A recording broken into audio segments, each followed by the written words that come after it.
네, 안녕하세요. 주식은 역시 기리기리세의 기리씨입니다. 안녕하세요, 여러분들. 자, 새로운 한 주가 또 출발을 하고 그 다음에 또 10월달 또 마무리가 되고 있습니다. 오늘은 뉴스는 어떤 게 있는지 말해보도록 하겠습니다. 같이 공부하시죠. 렛츠 기릿!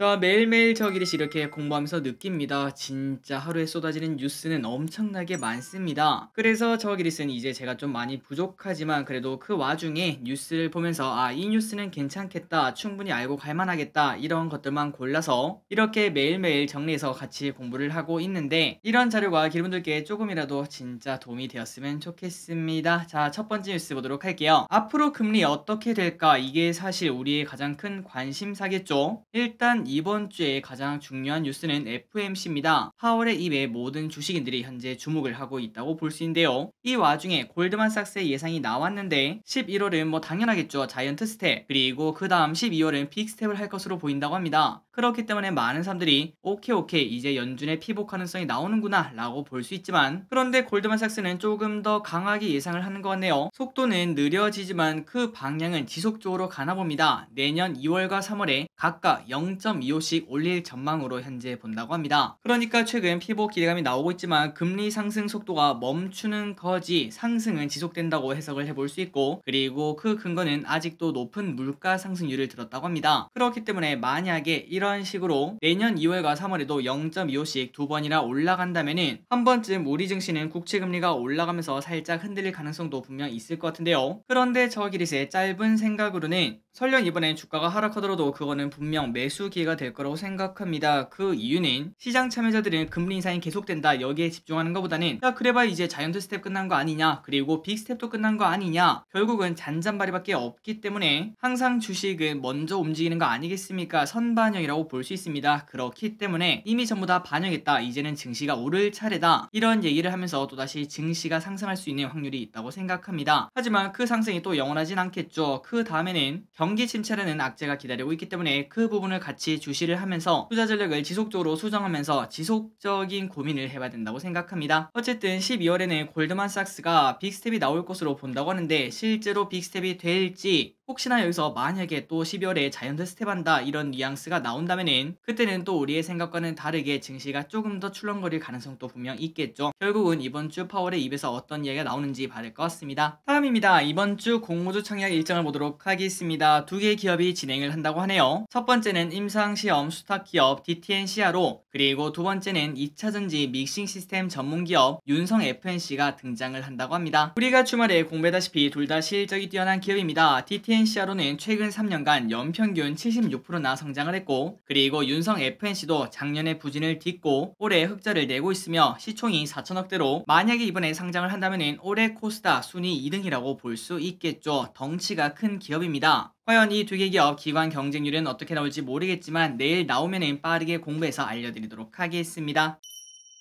다음입니다. K뱅크 결국은 상장을 내년으로 미뤘다는 소식. 그러니까 결국 사실상 올해 대형 IPO가 끝났다고 볼 수 있겠죠. K뱅크도 내년으로 미루면서 증시가 조금 좋아지면 돌아오겠다 이런 말을 남기고 떠났다고 합니다. 그래서 이제는 소형 IPO만 남은 상황이라고 볼 수 있고, 그렇다면 K뱅크가 미룬 이유가 뭘까요? 일단 정상적인 가격 측정을 위해서 조금이라도 더 많이 투자를 받아야 되지 않겠습니까? 그래서 증시가 회복하기를 기다린다고 볼 수 있으며, 최근에 카카오뱅크의 주가 하락이 조금은 타격이 있지 않았나. 사실 K뱅크가 오면은 야 이거 얘네가 카카오뱅크랑 다른 게 뭐야, 어차피 주가 떨어지겠네, 이러한 마인드가 충분히 들어갈 수 있겠죠. 투자 심리가 나빠질 수 있습니다. 그렇기 때문에 K뱅크는 이렇게 미뤄지게 되었으며, 다만 K뱅크를 제외하고도 정말 많은 기업이 11월달 12월달에 기다리고 있습니다. 그 모든 것들이 전부 다 치킨이 될 수 있겠죠. 열심히 공부해서 우리가 청약할 기업 안 할 기업 한번 따져보도록 하겠습니다. 다음입니다. 조금은 재밌는 뉴스. 제너럴 모터스는 당연히 광고를 합니다. 그리고 그 광고를 하는 곳 중 하나는 당연히 대형 SNS인 트위터라고 볼 수 있는데, 이번에 일론 머스크가 트위터를 인수했죠. 그러다 보니까 제너럴 모터스가 트위터 광고를 중단을 했다고 합니다. 그러면서 트위터의 향후 새로운 방향을 평가하면서 재개할지 말지 정하겠다 이렇게 언급을 한 바 있는데요. 그러니까 테슬라와 경쟁 입장이 있다고 생각하는 GM 같은 경우에는 테슬라가 트위터를 인수한 게 마음에 안 들었기 때문에 이러한 결정을 내린 게 아닌가라고 볼 수 있겠네요. 다음 소식입니다. 이 소식이 우리에게 가장 중요한 소식 중 하나라고 볼 수 있습니다. 내년 코스피는 2100에서 2600. 메리츠 증권의 리포트가 나왔는데요. 일단은 긍정적으로 해석할 수 있겠네요. 내년까지 기업들의 실적 감소는 나타나겠지만 그래도 올해 순이익은 166조 그리고 내년엔 164조 원으로 큰 차이가 없는 걸 볼 수 있습니다. 성장이 멈춘 거지 그래도 감소가 엄청나게 크게 나타나진 않는다는 거겠죠. 그리고 이러한 이익 전망에 지금 지수는 이미 충분히 선반영을 했습니다. 왼쪽에 보시다시피 코로나 전 가격까지 돌아오는 걸 체크할 수 있죠. 고로 지금 지수는 과거 70조, 80조 원 순이익 그때 레벨에 머물러 있기 때문에 하락이 과도하다 이러한 생각도 분명 해볼 수 있으며 시간이 지나면 지날수록 당연히 정상화되겠죠. 그게 바로 주식시장이니까요. 그리고 그 중심에는 바로 반도체가 있다고 하는데 반도체 사이클 하락을 멈추고 반등하는 시기가 우리가 지금 생각했을 때 내년 초 아니겠습니까? 그렇기 때문에 순이익 전망치가 그때부터 올라가면서 지수도 정상화될 것으로 예상이 되며 어쨌든 이러한 전망을 바탕으로 딱 봤을 때 조금 더 안전한 투자를 위해서 지금 당장 매수하는 것도 당연히 괜찮겠지만 그런데 더 안전하게 2100을 하회한다면은 그때가 되면은 이제 또 증한 펀드 그리고 공매도 금지 이런 얘기가 분명 또 나오지 않겠습니까? 그러한 부분도 기대를 할 수 있으니까 저점 매수가 충분히 유리하다 이러한 의견을 가지고 있다고 합니다. 자, 가끔 저기를 생각합니다. 과연 내년에 지금 딱 이맘때쯤에는 그러니까 내년 가을이겠죠. 이때쯤에 내 계좌는 어떤 수익률을 가지고 있을까 그런 부분을 가끔 고민을 하는데 당연히 저기를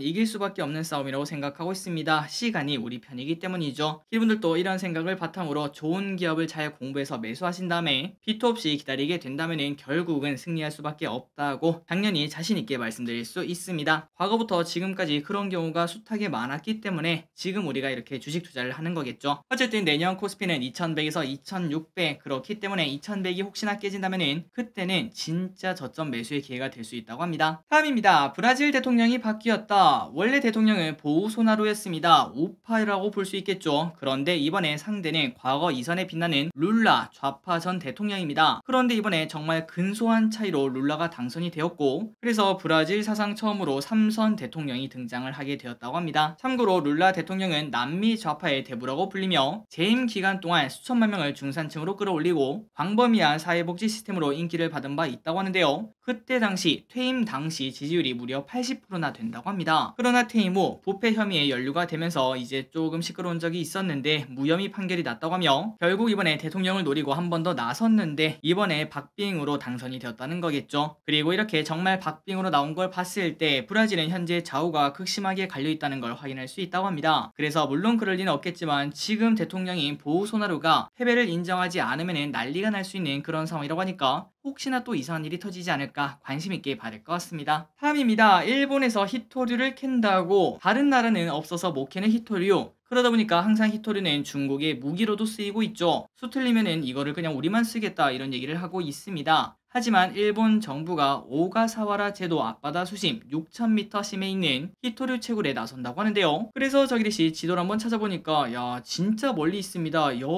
여기에 있는 땅에서 이제 조금 더 앞에 나가면은 6000m 심해에 히토류가 있다는 걸 발견을 한 바 있다고 합니다. 과거 2012년에 이거를 확인했다고 하는데요. 매장량은 꽤나 많다고 합니다. 일본이 소비할 수 있는 수백 년치의 히토류가 거기에 있기 때문에 당연히 어려운 길인데도 도전을 한다는 걸 체크할 수 있죠. 다만 당장 팔 수 있는 건 아니고 5년 내 기술 개발을 완료해서 시구를 해보려는 계획을 현재 수립을 했다고 합니다. 그래서 이걸 보니까 또 당군 할아버지의 위치 선정이 야 우리는 뭐 없나? 라는 생각이 또 들긴 하네요.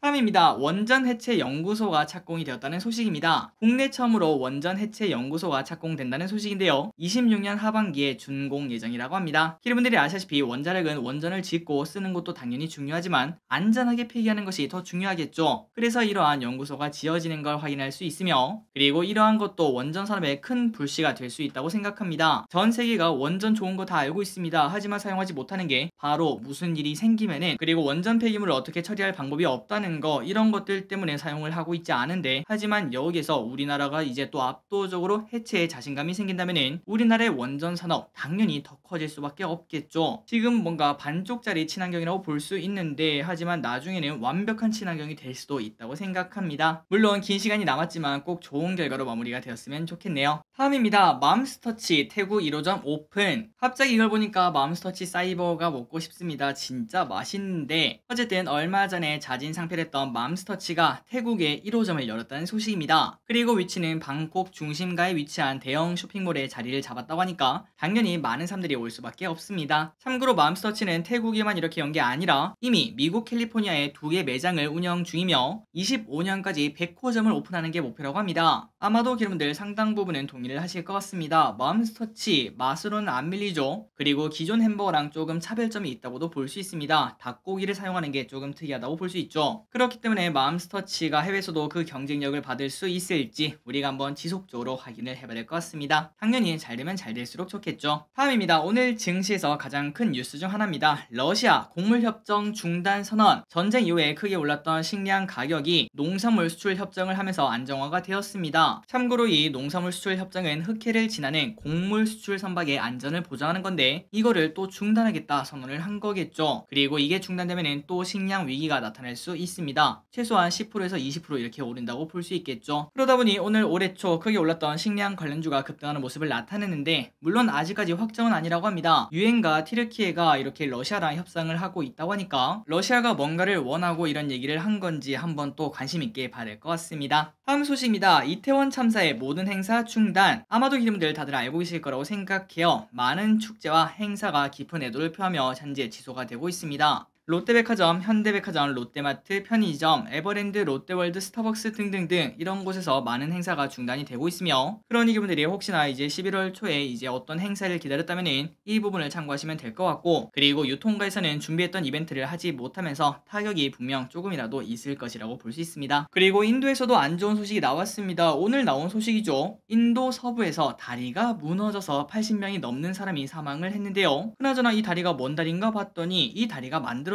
지 무려 100년이 넘은 오래된 다리라고 합니다. 그리고 여기도 마찬가지로 축제 기간에 많은 인파가 몰려서 무너진 것으로 보인다고 하는데요. 참고로 축제 이름은 힌두교 최대 축제인 디왈리라고 합니다. 그래서 관광객들이 특히 많았고 피해자들도 관광객들이 또 많았다고 볼 수 있겠죠. 그런데 문제점은 이겁니다. 최근 6개월간 이 다리가 너무 오래됐으니까 보수공사를 진행한 바 있었다고 합니다. 그리고 지난주에 지난달도 아니고 지난주에 개방된 다리라고 하는데 이 다리가 무너졌기 때문에 갑자기 이 생각이 들더라고요. 야 혹시나 우리나라에서 이런 일이 생겼으면 진짜 난리 났겠다 라는 생각이 들었는데 인도 안에서도 솔직히 우리는 너무 먼 나라서 잘 모르지만 또 한바탕 누구 잘못이냐 이런 얘기를 할 것을 충분히 생각을 할 수 있습니다. 앞으로는 이런 일이 꼭 없었으면 진심으로 좋겠습니다. 다음입니다. 중국 폭스콘이 난리. 이 소식을 보니까 조금은 충격적이에요. 자 이때까지 중국에 있는 폭스콘 공장에서는 근로자들이 코로나 때문에 사실상 격리된 상태로 계속 아이폰을 생산했다고 합니다. 그러니까 우리가 이제 농담조로 말하는 거 있지 않겠습니까? 집 직장 집 직장 집 직장 우리의 신세가 이거와 같다 이렇게 말하는데 이 사람들은 진짜로 기숙사 직장 기숙사 직장 기숙사 직장 이렇게 살았다고 합니다. 그러다 보니까 이제 그 안에 있는 사람들의 불만이 조금 많지 않겠습니까? 그런데 그 와중에 코로나가 근로자들 사이에 퍼지기 시작하면서 결국은 그 기숙사 내에서도 현재 혼란이 나오고 있다고 합니다. 그렇기 때문에 폭스콘은 귀향을 원하는 노동자를 돌려보내준다 이렇게 공지를 했으며 지금 중국 폭스콘에서는 대규모 노동자 이탈 가능성이 있다고 합니다. 무려 20만 명의 근로자가 격리 중이었다고 하니까 진짜 사이즈가 엄청나게 큰 일이라고 볼 수 있겠죠. 그리고 이 와중에 얼마나 많은 노동자가 이탈할지가 문제라고 하는데 그래서 이렇게 많은 노동자가 이탈을 하면은 아이폰 14 생산 차질이 생길 수 있다고 합니다. 그렇다면 또 기껏 애플 지난주 금요일날 7%인가 올랐는데 이 부분이 흔들리는 결과가 나올 수도 있겠죠. 그리고 이러한 노동자들의 탈출 의지가 너무나 강력하다 보니까 그냥 탈출해서 고향까지 하루 이틀 걸어가겠다 이렇게 말한 사람도 등장하고 있다고 합니다. 어쨌든 이러한 뉴스가 아이폰 관련주에는 어떤 흐름을 나타낼지 그것도 관심 있게 봐야 되겠네요.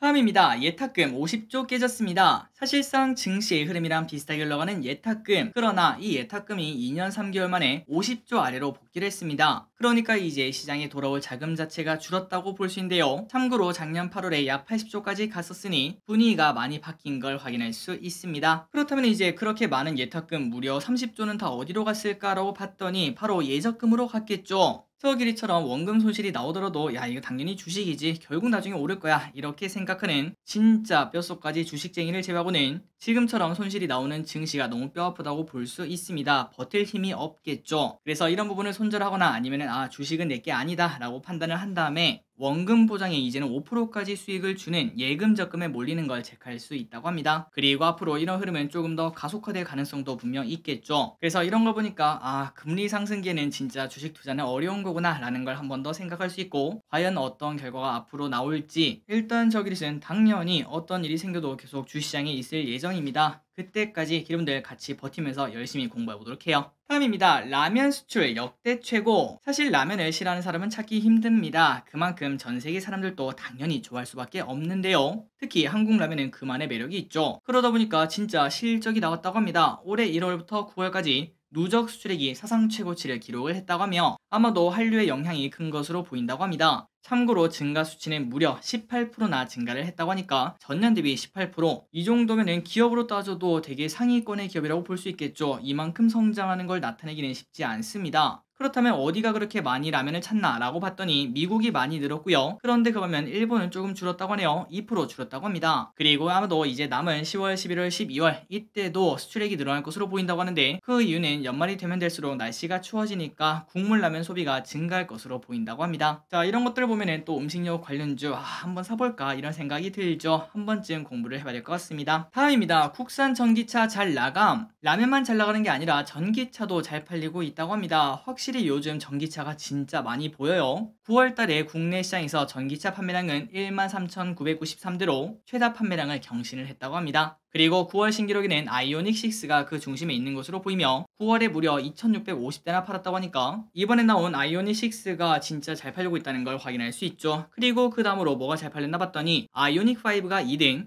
EV6가 3등, 포터 일렉트릭이 4등, 봉고 EV가 5등으로 이러한 순서대로 전기차가 잘 팔렸다고 합니다. 그리고 또한 수입 전기차도 당연히 잘 팔렸는데 9월에 3,400대나 팔렸으며 이는 작년 9월이랑 비교하면 무려, 이건 정말 깜짝 놀랐습니다, 10배나 급증한 수치라고 합니다. 다만 여기에는 테슬라는 제외가 되었다고 하니까 이 부분은 참고하시면 될 것 같아요. 마지막 뉴스입니다. 자동차 할부 금리가 10%, 최근에 캐피탈 금리가 10%에 육박했다는 소식입니다. KB캐피탈과 하나캐피탈은 기아차인 K8을 구매하면 연 7%가 넘는다고 하는데요. 그리고 연말에는 아마도 10%에 육박할 것으로 현재 예측이 된다고 합니다. 그래서 우리가 이제 이런 걸 봤을 때 자동차 못 사겠네 라는 생각이 들 수 있지만, 그런데 위 예시는 캐피탈이라는 특수한 경우이기 때문에 사실 우리랑은 큰 관계가 없습니다. 캐피탈로 차를 사는 거는 조금은 너무 무리한 결정이라고도 볼 수 있겠죠. 그렇기 때문에 보통은 카드 할부로 살 거라고 볼 수 있고, 카드 할부로 하면은 지금 이제 봤을 때 한 4에서 5% 이 정도의 이자가 현재 나오고 있다고 합니다. 다만 오른 건 사실입니다. 1, 2년 전에는 2에서